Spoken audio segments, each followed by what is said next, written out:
ఈరోజు Darsi Telugu Desam party in charge doctor Gottipati Lakshmi గారు మండల కేంద్రమైన ముళ్లమూరులో శనివారం రేషన్ షాప్ వద్ద రేషన్ పంపిణీ చేసే పాత విధానాన్ని తిరిగి ప్రవేశపెట్టిన సందర్భంగా షాపును ప్రారంభించారు. తదుపరి పింఛన్ పంపిణీ చేయడం జరిగింది. ఈ కార్యక్రమంలో ముళ్లమూరు మండలం టీడీపీ అధ్యక్షులు కురపాటి శ్రీను, మాజీ ఎంపీపీలు, మాజీ మండల పార్టీ అధ్యక్షులు, మాజీ జెడ్పీటీసీలు, నియోజకవర్గంలోని వివిధ హోదాలో ఉన్న టీడీపీ సీనియర్ నాయకులు, కార్యకర్తలు, అభిమానులు పాల్గొన్నారు. 11 నెలల్లో ఒక ప్రజాపాలన, ప్రజాప్రభుత్వం మనకి ఎప్పుడు కూడా అన్ని వర్గాల ప్రజలకి అండగా కూటమి ప్రభుత్వం ముందుకెళ్తుంది.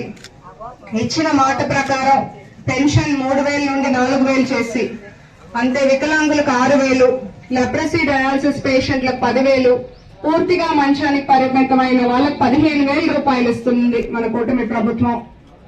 మన దేశం ఇక్కడ ముళ్లమూరులో రేషన్ షాప్ వద్దకు వచ్చున్నాము.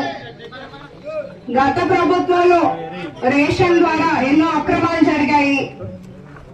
బండ్ల ద్వారా ఇంటి దగ్గరకు రేషన్ తిప్పుతున్నామని ఆటోల్లో తిప్పుతూ ఇప్పుడు ప్రజలు, పేదలు పనులకని బయటికి వెళ్తుంటారు. వాళ్ళు లేని సమయంలో ఊరికి ఆటోలు తిప్పివ్వటం కాదు, అదే ఒక షాప్ దగ్గర పాత పద్ధతిలో మనం రేషన్ పంపిణీ చేస్తే అందరూ వారికి వీలున్న సమయంలో వచ్చి ఇక్కడ సరుకులు తీసుకుని వెళ్తారు. అందరికి ఉపయోగంగా ఉంటుంది. గవర్నమెంట్ మీద భారం పడదు, ప్రజలకు అట్లాగే ఇబ్బంది పడకూడదని ఈ పద్ధతిని మనం పాటించడం జరుగుతుంది.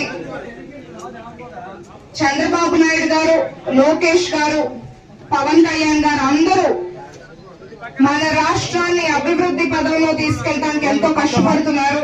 మనమందరం ఏంటంటే మంచి చేసే ప్రభుత్వాన్ని ఎప్పుడు కూడా మనం గుర్తించాలి. మీ ఆశీస్సులంతా మన కూటమి ప్రభుత్వానికి ఉండాలని ఈ సందర్భంగా మీ అందరినీ కోరుకుంటున్నాను. ఇక్కడికి వచ్చిన అందరికీ ధన్యవాదాలు.